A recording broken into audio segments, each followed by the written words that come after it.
Barang siapa yang melihat aku, mongko sirnalah orang tersebut. Assalamualaikum warahmatullahi wabarakatuh. Bismillahirrahmanirrahim. Alhamdulillahilladzi arsala rasulahu bil huda wa dinil haq liyudhhirahu 'ala dini kullih walau karihal musyrikun. Asyhadu an la ilaha illallah wa asyhadu anna Muhammadan abduhu wa rasuluh. Allahumma shalli wa sallim wa barik alaihi wa ala alihi wa ashabihi ajmain, amma ba'du.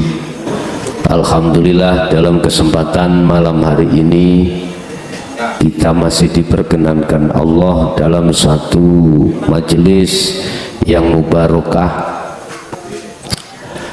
Mugia napa ingkang den paringi Allah dan jelaske Allah niki estu mengke dados ilmu ingkang manfaati terhadap diri kita dan juga terhadap anak putu kita ila yaumil qiyamah, amin ya rabbal alamin.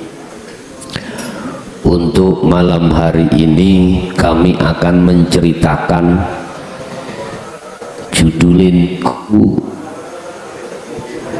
sejarah proses ketika Nabi Musa bertemu Allah. Man ro'ani sing sapa wonge nyawang aku Allah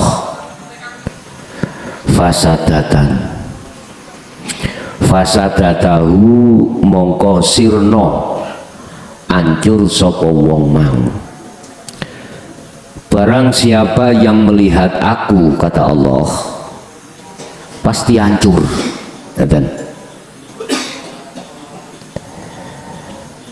Barang siapa yang melihat aku Allah, mongko hancurlah wong kuwi, orang tersebut. Iki maksudnya piye? Dan barang siapa yang tidak melihat aku, artinya melihat selain aku, maka siriklah kau, siriklah wong kuwi mau. Wis iki ndadekake bingung makalah iki. Isane ra bingung iku piye? Makalah pertama, barang siapa yang melihat aku, mongko sirnalah orang tersebut. Artinya gini Pak, kita dibimbing bagaimana caranya bisa bertemu Allah. Kalau bahasa Nabi Musa itu, ya Rob, aku pengen melihat wajah panjenengan. Iku surat Al-A'raf ayat 143. Allah jawab, tonton gunung kai. Nek gunung iku, kalau gunung itu pindah tempat, kau akan melihat aku. Maksudnya nek gunung iku isih ono, iku berarti karo.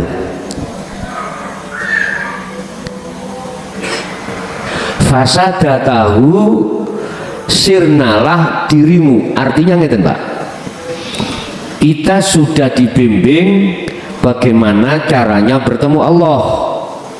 Umat Islam, pertama kita harus bersihkan perkara-perkara selain Allah di dalam jagate ati.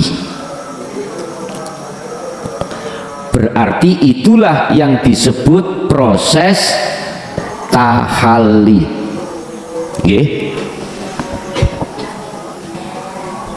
wedene.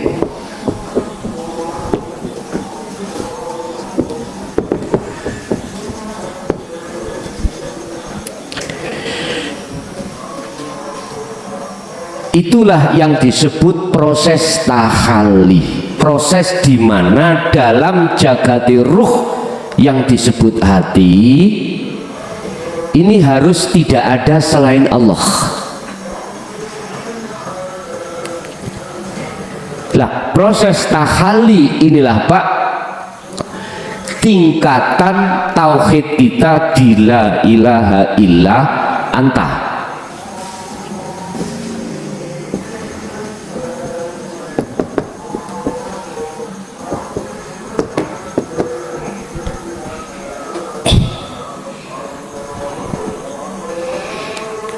Proses tauhid kita di la ilaha illa anta.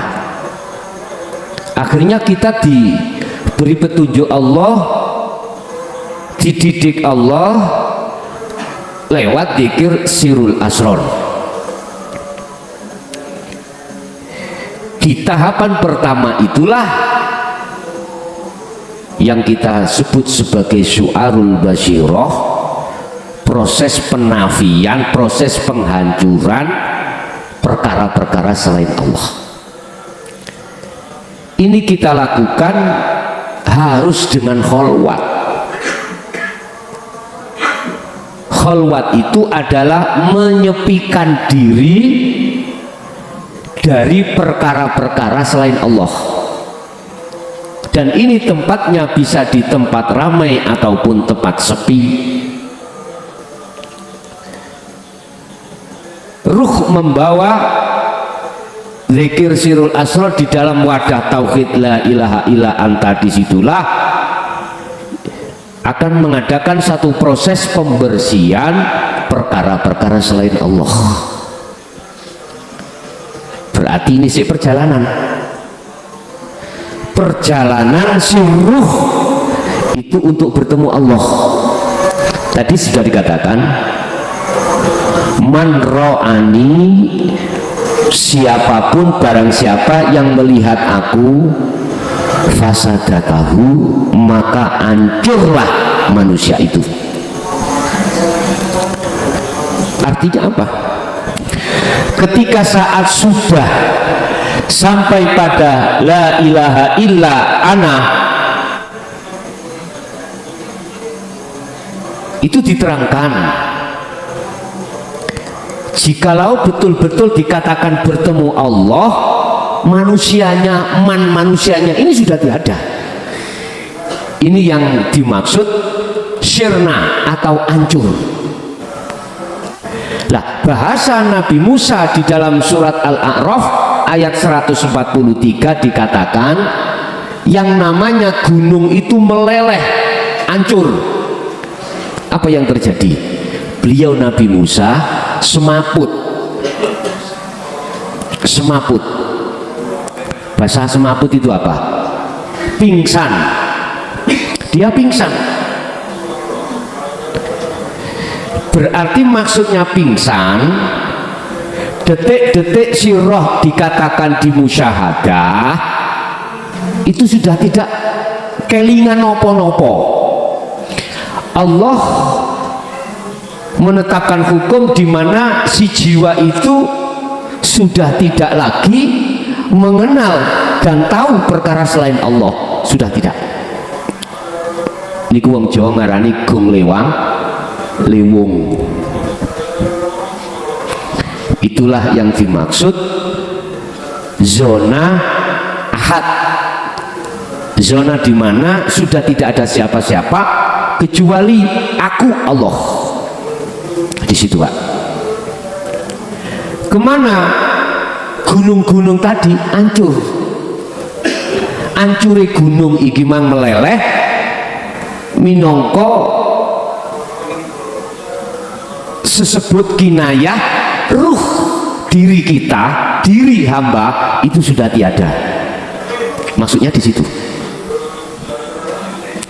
Sehingga sudah benar makalah Syekh Ibnu Athaillah mengatakan la ibsarun wa mubsarun wa basarun, dan sudah benar makolahnya Al-Khalat mengatakan al-haq la fi jubati ilallah, dan sudah benar makalah yang dikatakan siapa nih Indonesia Pak?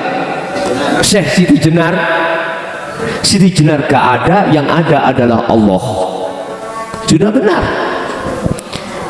Cuman kita sebagai mustami', pendengar yang belum sampai di situ pengetahuannya, menuduh beliau-beliau itu mengikrarkan diri sebagai itu Tuhan. Padahal di dalam diri beliau itu sudah tiada, Al-Khalatnya sudah tiada, Syekh Siti Jenarnya sudah tiada. Tapi dengan bahasa halus Syekh Ibnu Athaillah iku mengkinayahkan gini, la ibsarun, yang melihat tadi makhluk menghadap, wa mubsarun, yang kita lihat, wa basarun, mata untuk melihat, itu sudah fana.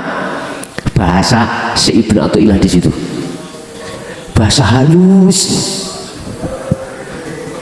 Jadi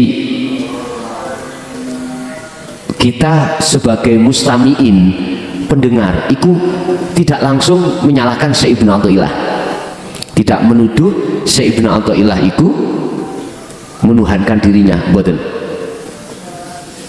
Sebab kaidahnya ngeten, al-haqqu laisa bimahjubin wa innamal mahjubu anta. Apa mungkin sesuatu yang tidak ada itu bisa melihat yang ada? Mestinya yang ada itu hanya melihat yang ada. Siapa sesuatu yang tidak ada selain Allah? Dan siapa sesuatu yang ada? Hanya Allah. Loh, kalau begitu yang melihat Allah itu Allah ya? Betul, dengan bahasa zahiriyah seperti itu. Surat Al-A'raf mengkinayahkan, mengisyarahkan gunung itu meleleh, maksudnya adalah selain daripada hidup sudah tiada. Hidup yang kumaksud bukan sifat, Allah yang kumaksud bukan nama.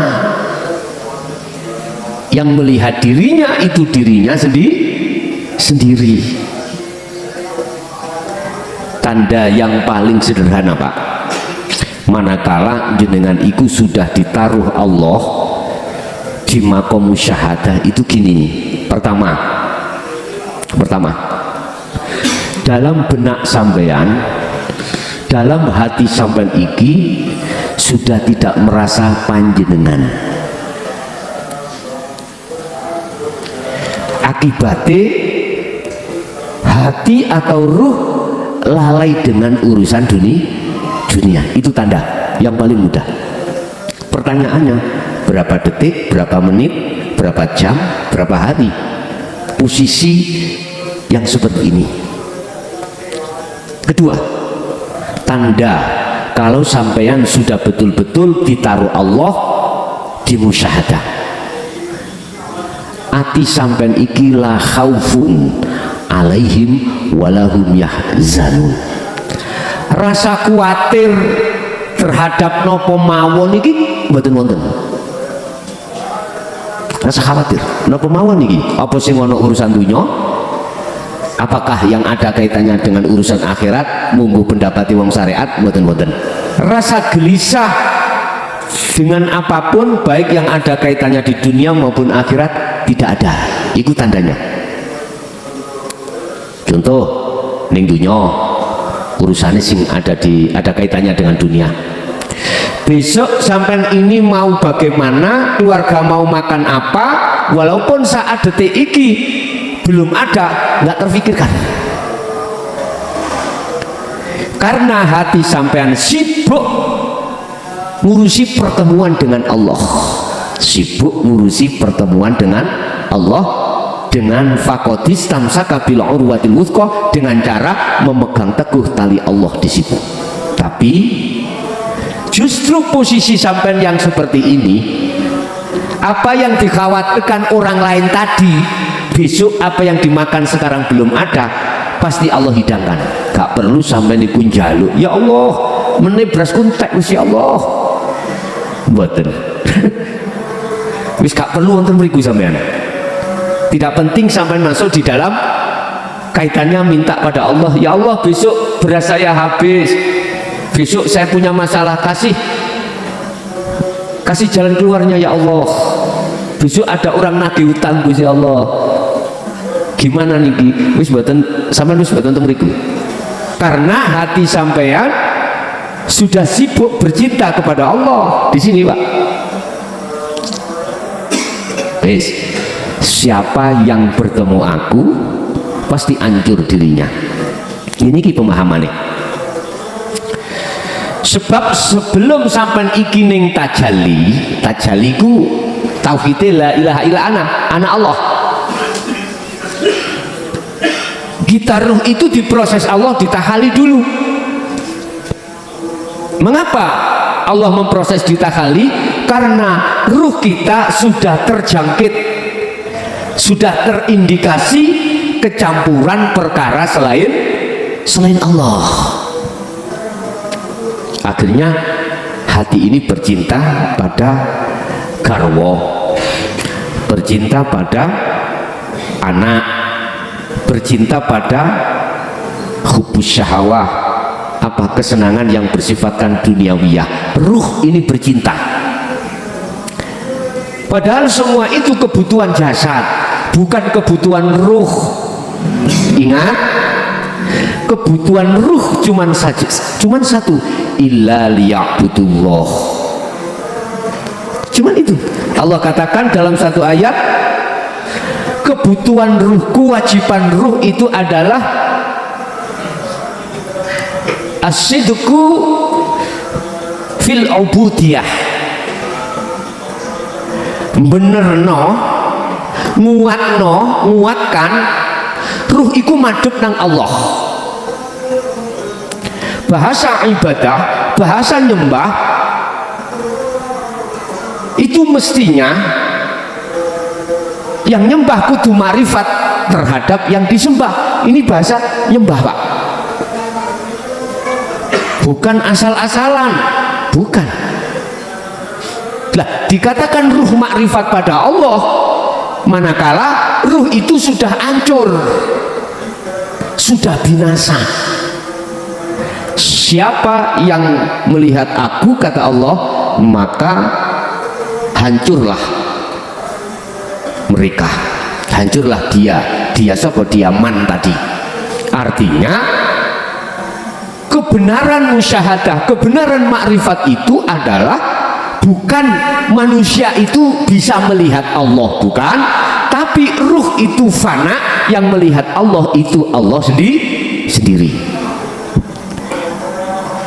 Lugus nek ngono bisa tak simpulno awak dhewe belajar dadi Allah nggih. Umpama ngono. Ya aja ngono akeh wong bingung kok. Wis satu.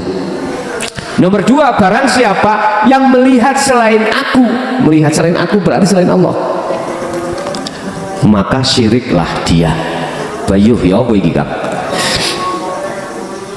Wis. Apa sebab munculnya surat Al-Baqarah ayat 4 kalau enggak 5, dikatakan innalladzina kafaru, sesungguhnya orang-orang yang ingkar terhadap ajaran Allah yang dibawa oleh Muhammad, yang disebut dinul haq, itulah tauhid la ilaha illa anta wa ana, maka sawaun alaihim, sama orang itu, a'andzartahum am lam tundirhum, didatangkan ajaran ini atau tidak, tetap layu minun, tidak percaya.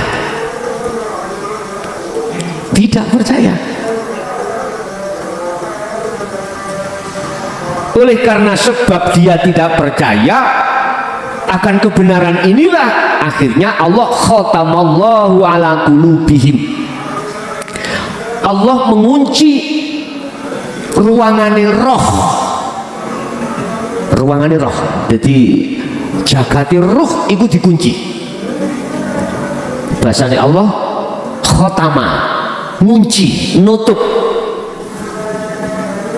Sapa Allahu Gusti Allah ala qulubihim ing atase pira-pira atine wong akeh sing ingkar teng mriki. Kuncine Allah kelawan apa? Oh, kuncine iku nyenengno, Pak. Nyenengno. Apa? Didatangkanlah seseorang itu hubus syahwahnya lebih lebih mewah.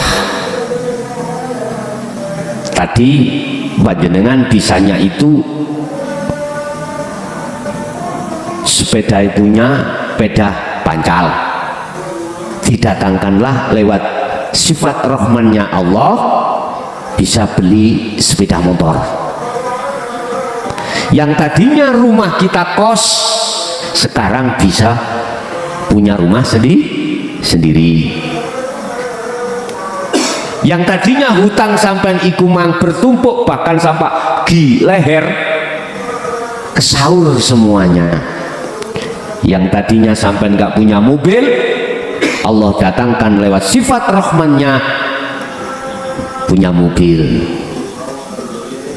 Iki sing sampean iki urusan bondo wau. Makannya tadi biasanya satu hari mung satu kali bubur pisan, sekarang lewat sifat rahmannya Allah diberikan akhirnya makan 3 kali penak-penak tok. Biasanya iwak asin sambal korek, sekarang enggak. Bendino dikasih Allah rezeki berlimpah, akhirnya makanannya itu serba banyak. Ngombene ae ono telu iki, ono kopi, ono jahe, apa situ ini susu beruang.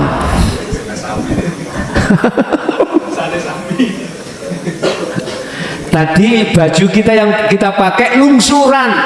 Apa lungsuran itu? Bekas. Sekarang bisa beli ke mall. Weh, bermerek Pak, ya. Merek Adidas, bermerek. Bis.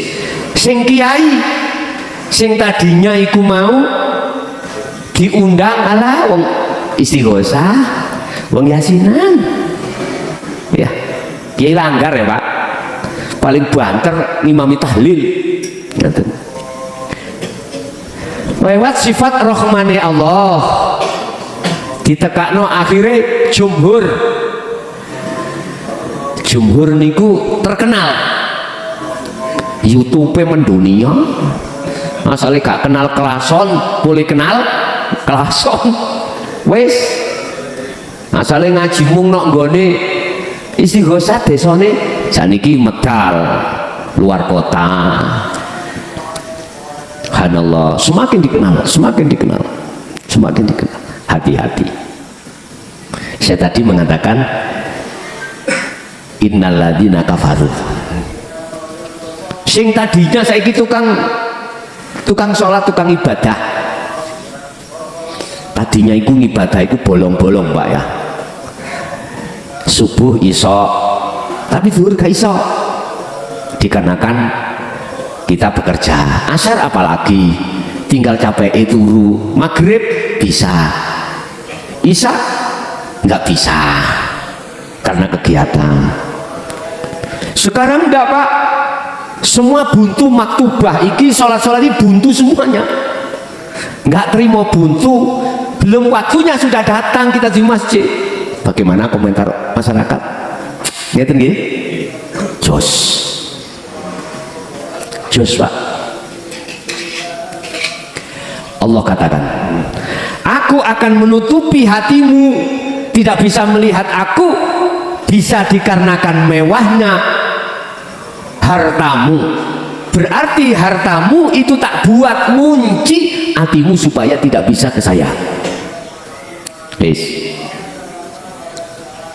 Satu, dengan titelmu sebagai orang yang dihormati di tengah masyarakat, tidak hanya nasional bahkan internasional, itu justru saya jadikan sebagai kunci hatimu sehingga kau tidak bisa melihat aku. Akhirnya ning ono ning ati kula niki guru mongso aku luwih apik katimbang wong liya, luwih alim katimbang panjenengan. Aku walim Qur'ane walilah kaya iso maca Qur'an wong kepet atiku ngono. Ujub takabur mesti keluar. Gak kadek konteke orang yang tidak percaya dengan ajaran Rasulullah di jalur dinul haq ya niki. Sing ahli ibadah mang yang ngono pasti akan nguasai wong maghrib kok yo sik dulinan gitar gak koyo aku wae salat wiritan i'tikaf maca Quran lho aku gak ngilono tapi ngretik saya itu tujuannya membangun bukan menjatuhkan. Nek kuwi sadar, nek kuwi gak sadar ya mesti panas hatimu. Aku gak golek panas-panasan boten. Saya tidak mencari panas-panasan ndak. Saya ngeritik ini maksudnya adalah untuk membangun. Cara wong ibadah ben gak alasan ngoten. Wis kembali. Jadi khatamallahu ala qulubihim itu maksudnya Allah mengunci kita lewat harta, lewat status, pangkat, jabatan, kedudukan, kehormatan dalam diri saya. Itu kunci, Pak. Akhirnya hati saya tidak bisa bertemu Allah. Wis, sing sapa wonge nyawang sak liyane aku, moko syirik lah. Iku maksude perkara telu mang Pak ya. Dalam hatiku aku bercinta padanya. Bentuk saya, ruh saya itu bercinta terhadap hubu syahwa itu loh. Hubu syahwa itu adalah berhala ning atiku. Berarti aku menyekutukan Allah hakikati.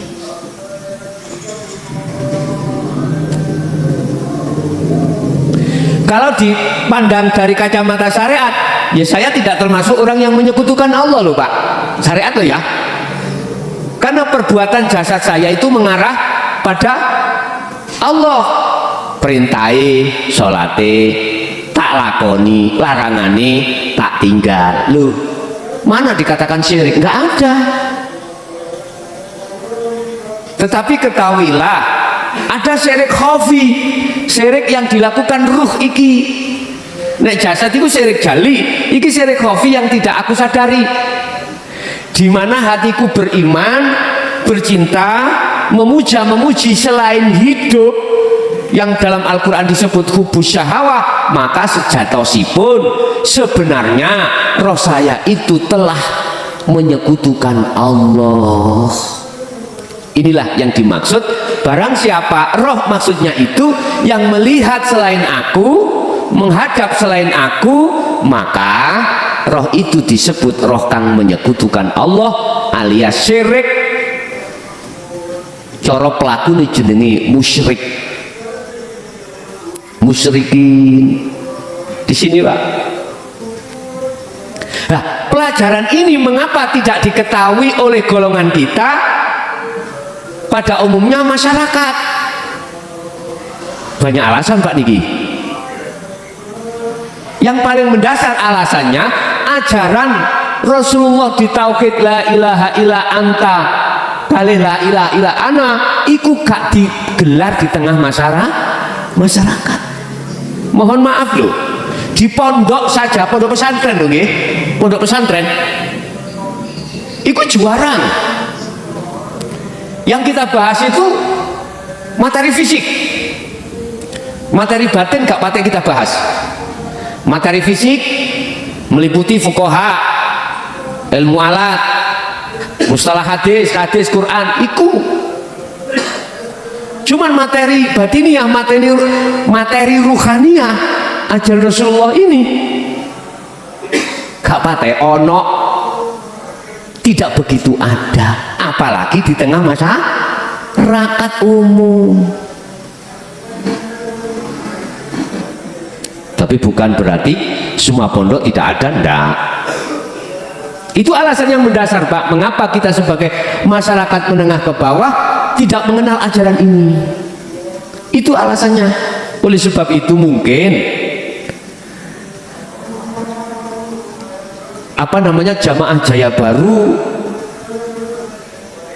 yang bersumber di Mojokerto, Pondok Pesantren Miftahul Ulum Jaya Baru ini mungkin kami laksanakan untuk bersosialisasi tentang ajaran ini, tidak hanya di lingkup dalam pondok saja, tetapi juga dijelaskan, disosialisasikan di tengah masyarakat umum. Tapi saya sudah nyadari kalau di situ wa aktsaruhum la yu'minun. Kalau saya menyadari kalau di situ banyak yang tidak eksis, banyak yang tidak mau, banyak yang mengatakan dzalika dhalalatun. Saya sudah nyadari. Tetapi oleh karena ini perintah Allah yang terakhir yang harus kami sampaikan, sekalipun itu dirasa berat, dirasa kami itu panas, dirasa kami itu sungguh cara pelajaran yang abstrak, maka tetap kami sampaikan. Sehingga alhamdulillah sampai detik ini kami masih dikehendaki Allah untuk menyampaikan di tengah-tengah masyarakat di Kota Malang, tepatnya di Kecamatan Karangploso, setiap Senin pertama, setiap bulan Senin pertama, bila mana nggak uzur seperti itu. Dan juga kami pun tidak hanya melayani sosialisasi ini di tengah-tengah jamaah yang khusus sudah menerima ajaran Rasulullah ini, enggak. Oke, silakan di tengah-tengah masyarakat yang belum eksis, kami pun juga akan sampaikan. Yang penting waktu jadwalnya itu tidak berbenturan. Dalam acara apa saja, kami tinggal mengklirkan temanya. Sekarang acaranya misalkan ngeleboni omah, oke, temanya tetap ngeleboni omah, masuki rumah. Apa maksudnya masuki rumahku? Supaya sing duwe omah, bahasa syariat, rumahnya biar jadi rumah yang barokah. Akhirnya tak buka baiti jannati, rumahku kata Rasul, laksana surgaku. Ternyata yang dimaksud rumah adalah rumahnya ruh hatimu. Di situ, bukan rumah niki. Kalau rumah niki terbatas, Pak, kamarnya berapa terbatas, luasnya berapa juga terbatas. Karena makhluk, bangsa makhluk itu semuanya terbatas. Bangsa makhluk semuanya itu terbatas. Tapi kalau bangsa rububiyah, rumahnya ruh, tidak terbatas. Umpama ngomong masjid, masjidnya gak terbatas. Mengapa Rasul mengatakan baiti jannati, rumahku laksana surgaku? Karena sudah bertemu Allah, sudah bebas dari perkara-perkara yang mengotori hati kita. Apa yang mengotori? Hubus syahwah, kesenangan-kesenangan yang bersifatkan selain Allah. Sekarang dengan materi ini ada satu pertanyaan. Yang pertanyaan ini saya lempar terhadap umat manusia umumnya, khususnya umat Islam. Apa pertanyaannya? Masihkah kau tetap mencari selain Allah, ataukah kau ingin bertemu Allah? Ngen-ngenen dewe, berpikirlah sendiri mana yang mestinya kau dahulukan. A'rif nafsaka wa auladaka wa azwajaka billah.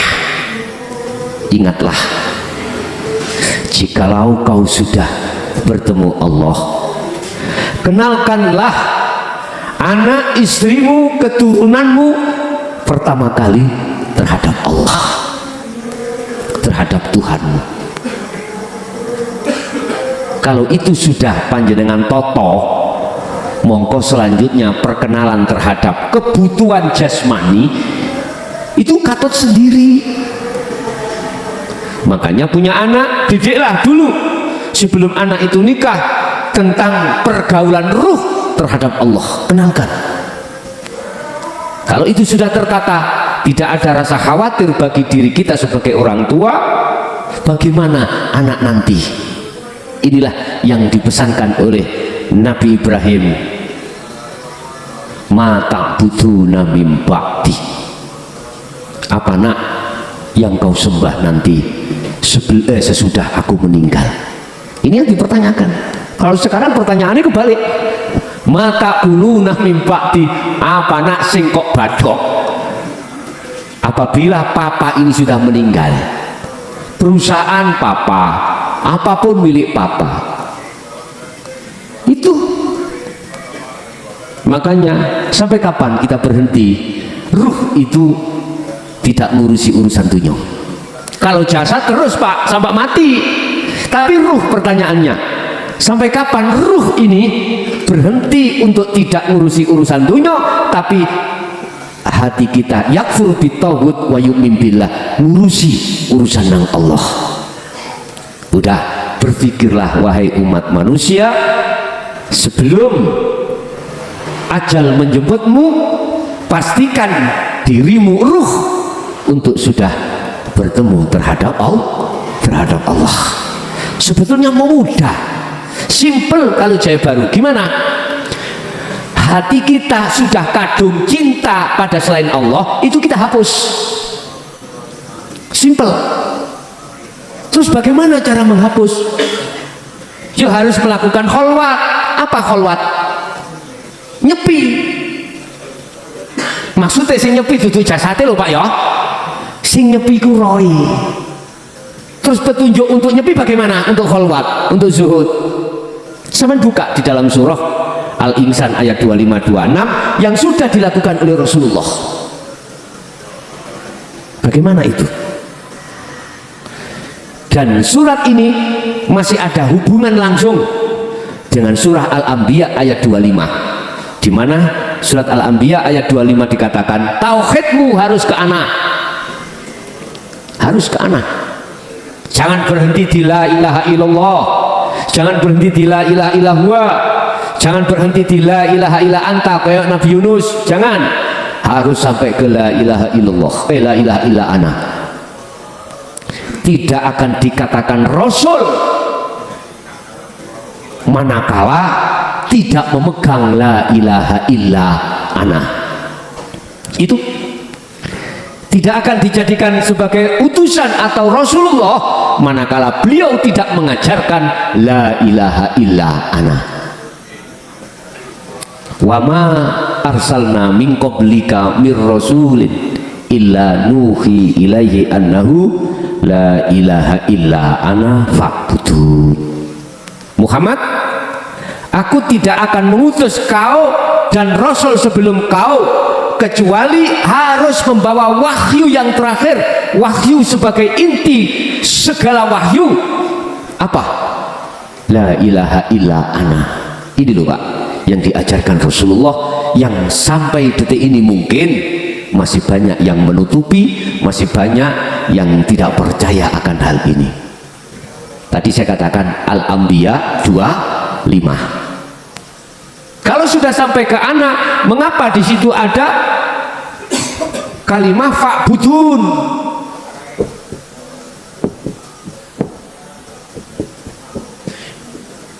Ini bentuk perintah. Soro gak soro harus disampaikan. Fa'budun iku statusnya sebagai Rasul, Kita sebagai umat, apapun bentuknya, sesulit apapun, sesusah apapun, kondisi apapun kita, wajib jenengan kufak budun. Apa fakbudun? Harus di dalam hatimu iku muncul ana maksudnya adalah Allah. Ilmunya sudah, tinggal praktek aku Allahnya. Makanya tadi saya katakan simple, bersenono dhisik cintane ati terhadap selain Allah dengan cara Anda berzikir yang sudah kami jelaskan. Zikir yang bagaimana yang bisa merontokkan cintane roh terhadap selain Allah. Ini dituangkan dalam surat Al-Insan 2526 tadi yang sudah dilakukan oleh Rasulullah. Cuma di situ memakai isim nama, tapi bukan nama itu maksudnya.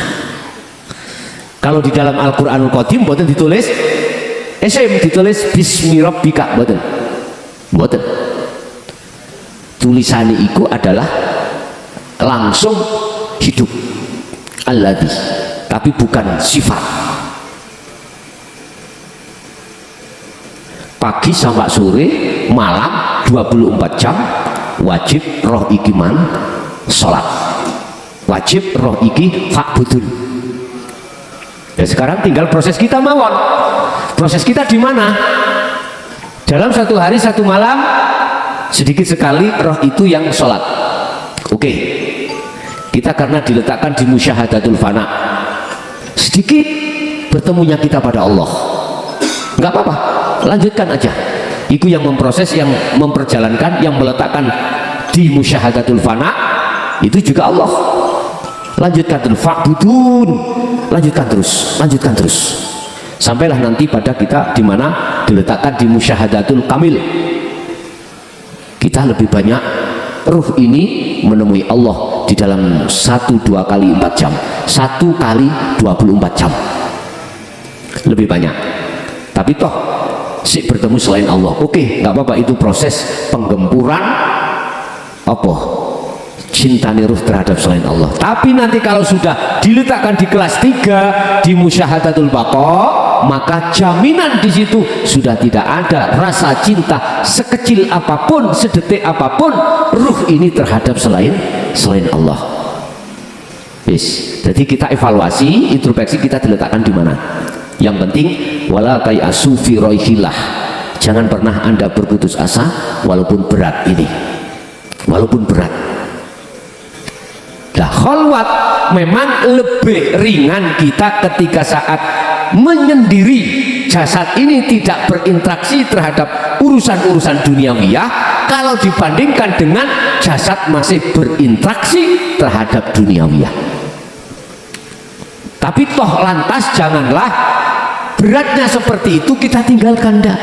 Lakukan semampu panjenengan. Bertemulah dengan Allah di tengah-tengah keluarga. Bertemulah ruhmu terhadap Allah di tengah-tengah kita bekerja. Apapun bentuk pekerjaan kita, sesuai porsi kita masing-masing, tetap fa'budu. Arahkanlah hatimu pada Allah. Inilah thariqah Rasulullah. Apa? Fa'budu hadza siratum mustaqim.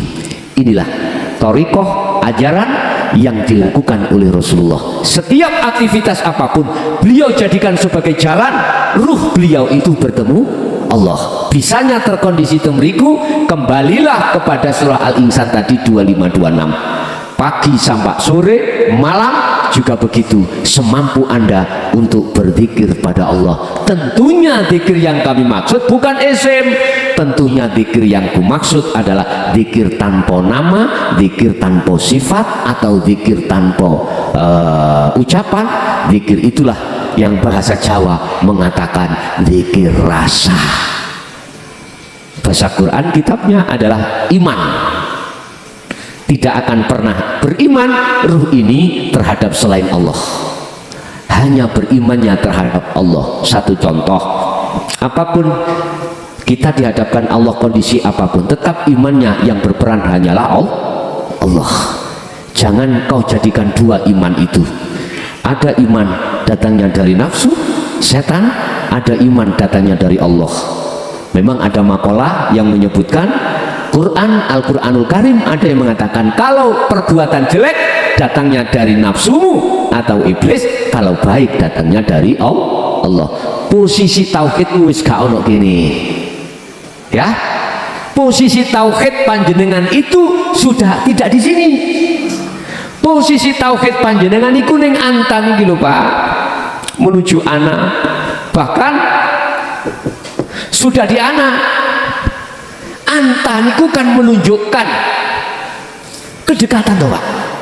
Anta kamu berarti ya satu. Ana anta, saya kamu.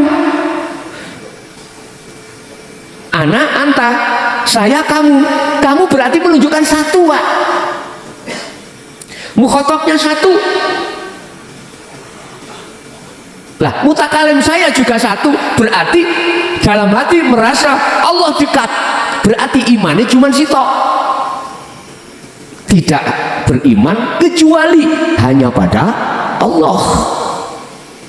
Saya bersaksi sesungguhnya tidak ada Tuhan kecuali Allah. Maksudnya kan di situ. Bahas kamu itu dekat Pak, kecuali dia jauh Pak, jauh di sana. Kalau kamu berarti depan dekat, itu mesti seono jarak. Masih muncul saya makhluk, anta Rob, masih muncul. Ini kan proses kita di Sirul Asrar, di tingkatan Syu'al Basyirah. Itu proses harus kita lewati memang. Gini ki proses tahalli, gini ki proses pembersihan perkara selain Allah yang sudah kadung mancep di dalam jagati hati yang kita cintai. Akunya kita masih ada makhluk ini, terus nggak apa-apa. Lewat zikir yang kumaksud tadilah nantinya sedikit demi sedikit akan rontok dengan sendirinya. Kalau sudah Allah katakan rontok semuanya, Allah pasti akan meletakkan sirruh ini di Ainul Basiroh. Apa? Makom makrifat. Sudah, tadi sudah katakan tanda-tanda panjenengan sudah makrifat pada Allah. Hatimu, detik-detik ya, hatimu dilalaikan dengan urusan dunia. Hatimu Pak, kadang seakali juga loh Pak. Ini seakali yo, iki gak iso diterima oleh menungso. Jadab sampean dijak ngomong urusan dunia, urusan apa nggak sambung akal, karena sudah dipedot, diputus Allah akal dengan urusan dunia. Apalagi hati, detik-detik dikatakan ma'rifatullah itu di situ. Syekh bin Athaillah katakan, wa amal arifuna la yarawna li anfusihim syai'an bal yusyahiduna annal fa'ila huwallahu ta'ala. Sing dikatakan wong makrifat iku ya kuwi orang yang sudah tidak ada lagi imannya terhadap hidup apapun. Contoh, misalkan ngaji ngeten iki. Dalam hati sudah tidak yakin, tidak ada rasa keyakinan kalau sumber suara, sumber tausiah itu datanya dari makhluk. Karena makhluk kan hancur. Bal yusyahiduna annal fa'ila huwallahu ta'ala. Balik di dalam dada panjenengan iki yang muncul kalame Allah. Yang berperan iku Allah dirinya. Sekarang melihat di luar dirinya apapun itu. Si arif tidak tampak namanya makhluk. Si arif yang nyata yang tampak iku Allahnya. Wis titik temriku. Iki arif. Jadi kita tinggal mengikuti proses dari Allah aja. Udah. Yang disebut sebagai berbenah diri adalah hati telah meninggalkan kesenangan dunia, walaupun jasad masih di tempat kesenangan dunia, hati hanya ingin bertemu terhadap Allah Subhanahu wa ta'ala. Jadi pertanyaannya, kapan hal ini jenengan laksanakan? Kalau panjenengan mengatakan, anu Gus, saya masih repot, anak masih kecil-kecil, saya masih hutang banyak, dereng kober Gus misalnya nggih. Wis ingatlah dalam satu ayat Allah katakan alhaakumut takasur hatta zurtumul maqabir. Barang siapa yang beralasan seperti itu Allah tidak terima Pak, tidak menerima alasan seperti itu. Enggak. Sebab apa? Sebab di tengah-tengah kondisi gak enak itu yono aku cari Gusti Allah. Lala po atimu kok gede no sak liyane aku bertemunya. Sampai kapan hal ini terjadi? Hatta zurtumul maqabir, sampai kita meninggal dunia. Wis nek wis koyok ngene iki nggih mohon maaf nggih muga-muga disepuro kesalahan roh, muga-muga walaupun di dalam Al-Qur'an dosa satu yang tidak bisa diampuni Allah adalah syirik terhadap Allah. Nggih termasuk niku. Gini kok syirik. Surga tidak akan menerima bila mana satu ruh itu ada syirik walaupun besarnya sebiji sawi, nggak akan menerima. Bahasa Quran syariat seperti itu. Mula sangka kuwi kalau kita menunggu kapan-kapannya, kita satu sisi tidak tahu kapan kita meninggal. Kapan kita meninggal tidak tahu. Siapa yang bisa memberikan jaminan kalau besok itu kita masih hidup? Nggak ada. Siapa yang bisa memberikan jaminan kalau 1 bulan 1 tahun kita masih hidup? Tidak ada. Allah sudah katakan idza jaa ajaluhum la yastakhiruna sa'ah wa la yastaqdimun. Manakala itu datang tidak bisa kau ajukan, tidak bisa kau mundurkan. Ya sudah. Harapan Rasulullah juga harapan saya, siapapun yang sudah mendengarkan ajaran ini, lekaslah kembali pada Allah.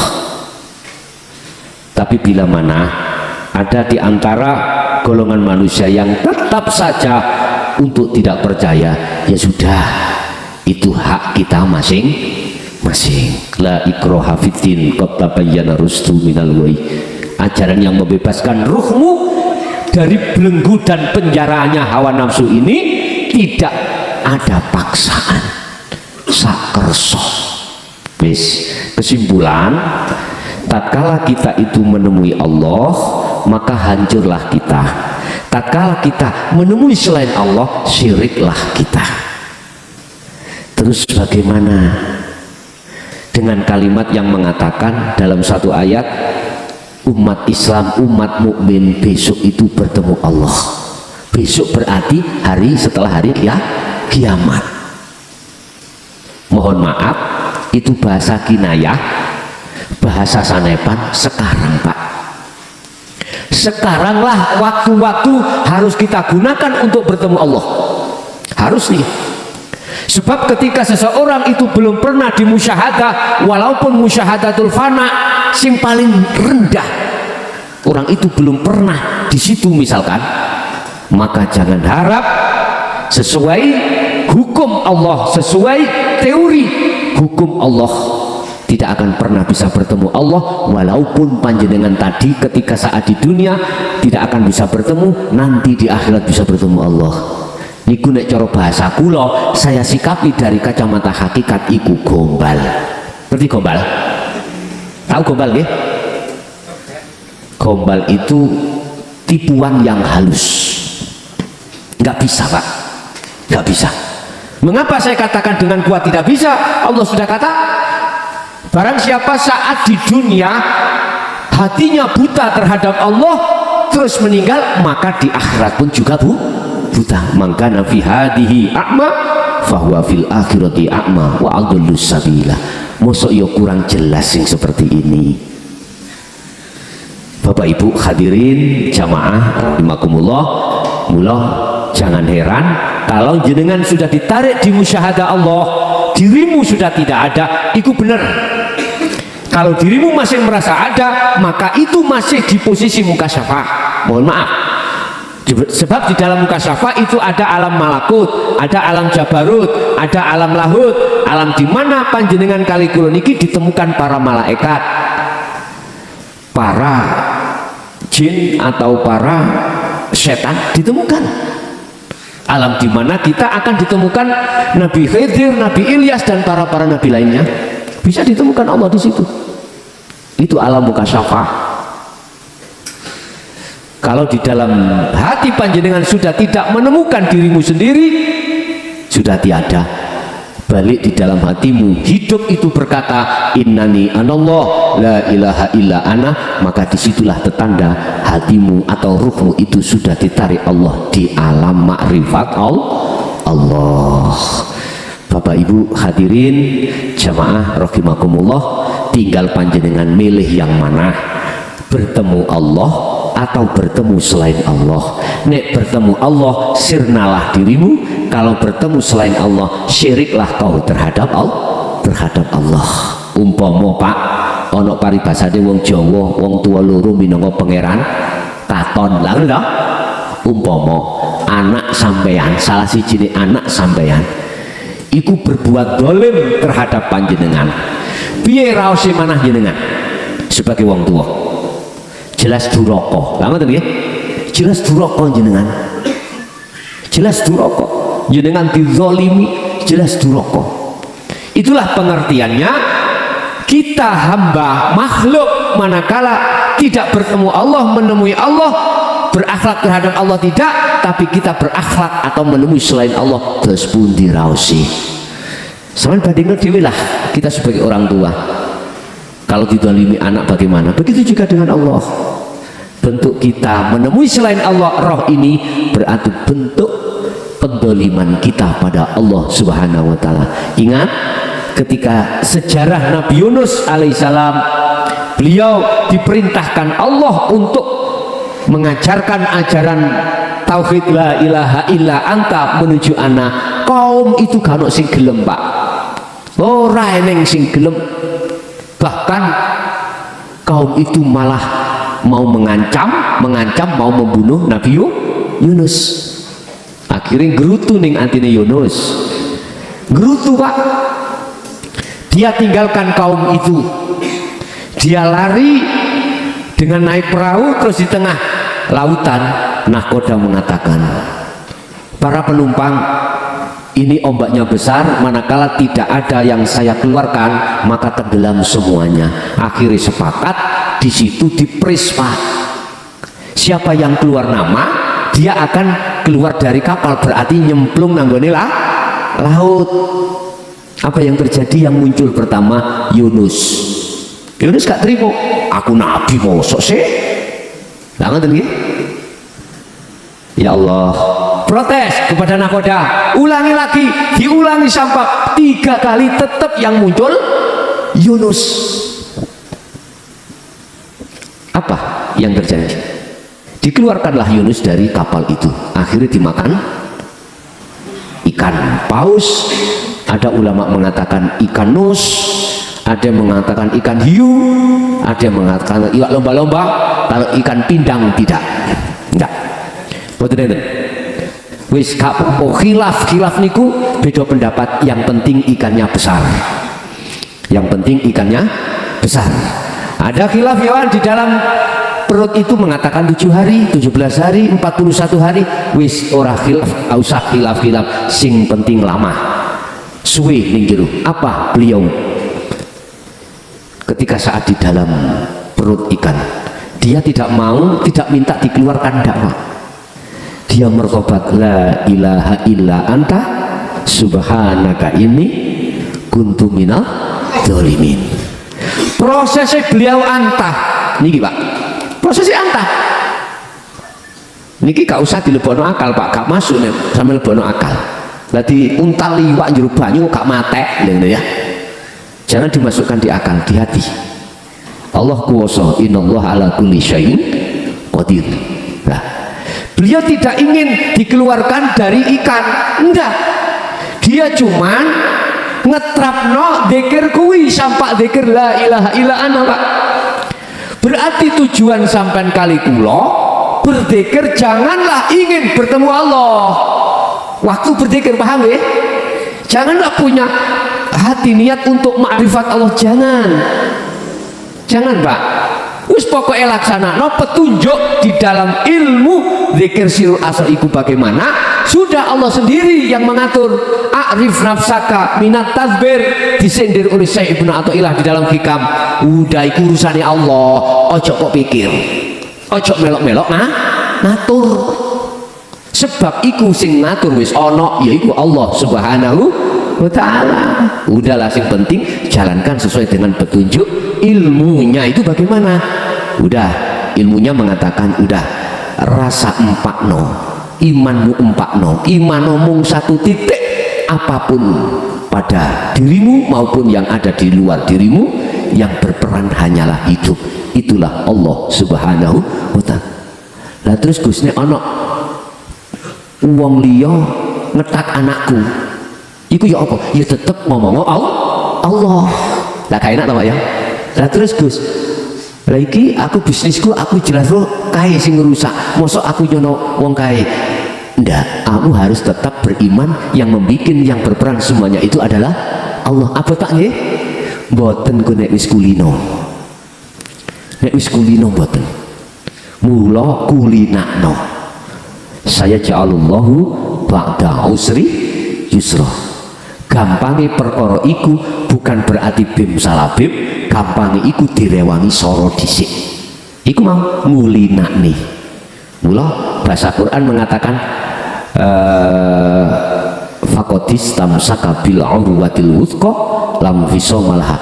Pegangan rapet taline Allah itu terus menerus, jangan sampai terputus. Dikatakan jangan sampai terputus. Ketika putus, lekaslah kamu kembali, yang memutus adalah Allah. Berarti iku gak putus, paham maksudnya? Karena sudah kembali pada Allah. Hanya itu Pak. Urusan sampai niku kapan diletakkan di musyahadatul baqa, terserah Allah. Wis, biar tidak ada tendensi, biar mudah jenengan iki melepaskan diri jenengan, keakuan kita biar mudah ada di situ Pak. Inilah yang dimaksud di dalam syariat. Mengapa kita sholat terakhir ditutup lillahi ta'ala, semuanya karena Allah, yang berperan mung Allah yang disebut, yang dimaksud di situ adalah aku, sehingga dibuka. Pertama kita doa iftitah, kita inni wajjahtu wajhiya lilladzi fatarus samawati wal ardh. Nah di situ takdubno wajahku nang wajahi Allah. Nah ini kan ono la ilaha illa anta. Wis teruskan Pak, sampai di mana dirimu, kefanaan dirimu. Udah urusan rokaat dadi selawe wis ojo dipikir. Misale ya iki subuh rong rokaat malah dadi 24, wis urusane wis nganut ae. Ora usah protes. Akhirnya napa Nabi Yunus? Ketika beliau ngetrapno kaya ngono Pak, walaupun keluarnya beliau itu bukan tujuan, maka iki ditokno dhewe nang Allah, alias dislametke. Lah ngoten to? Berarti nek tak simpulke, Nabi Yunus man sik nggerutu. Manakala ada umatnya yang tidak mau menerima ajaran, nggerutu, akhirnya meninggalkan. Nah disinilah persoalannya itu. Makanya Rasul siapapun wajib membawa la ilaha illa ana yang harus dibeber di tengah-tengah masyarakat. Harus hati tauhid ini harus dibeber. Makanya dengan dasar inilah mengapa Jaya Baru berani untuk mengatakan apa adanya. Urusan dilok nih kayu sesat wis ket bayan Pak, wis blenger aku dilok niku blenger pun. Wis monggo kula niki wis taluh, ngerti taluh nggih? Taluh iku wis waleh. Bahkan gara-gara asline wong wedok ono sing saweneng aku, gara-gara iki minggat. Ono sing koyo ngoten niku. Apa sing tak goleki ngono. Nggih. Aku gak goleki kuwe. Makane mengapa sih di Quran mengatakan fid dunya hasanah wa fil akhirati hasanah? Maksudnya jobone api, jerone ya api. Nek jero sampean api, lah apa golek njaba iku mang api jerone elek aja. Nek jerone api ya minimal lah golek jero sing padha apike. Ngoten. Urusan jaba api untuk nomor loro sampai Rasulullah itu ngedalake utawi ada hadis yang mengatakan ini. Iki isyarah lho, nyun sewu aja ana sing tersinggung lho ya. Khusus wong wedok.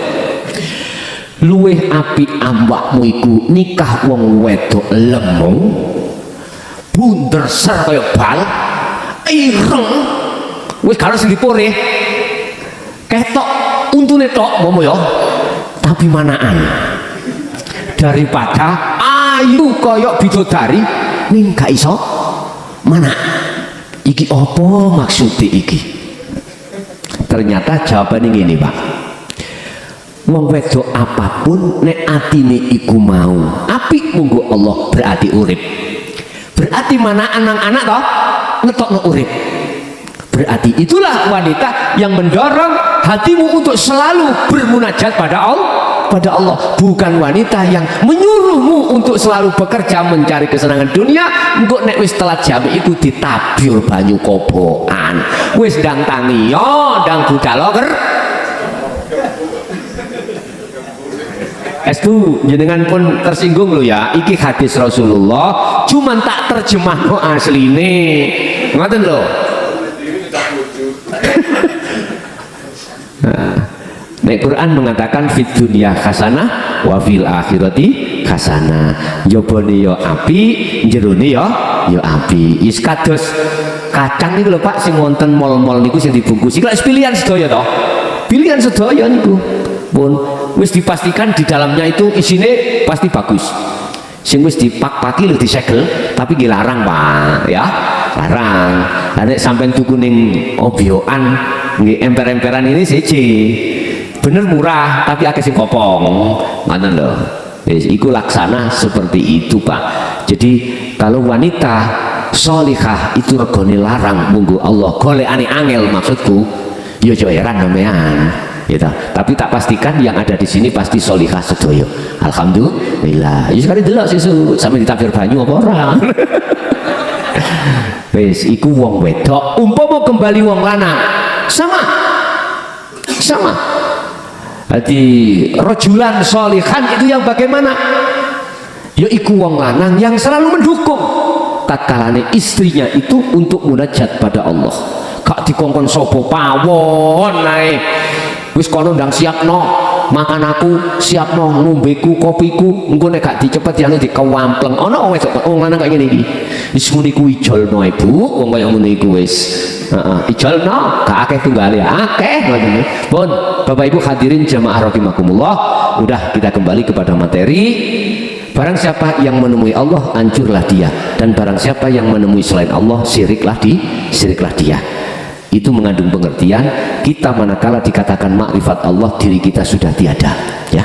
Yang kedua, manakala hati kita masih berkasih mesra terus terhadap selain Allah, itu bentuknya kita telah menyekutukan Allah secara sudut pandang hakikat. Bapak Ibu hadirin jamaah rahimakumullah, mungkin itu sedikit apa yang bisa kami sampaikan.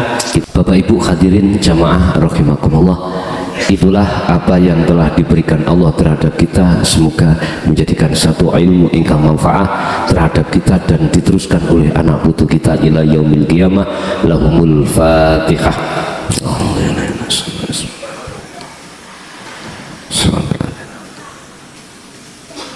Akhirul kalam. Assalamualaikum warahmatullahi wabarakatuh.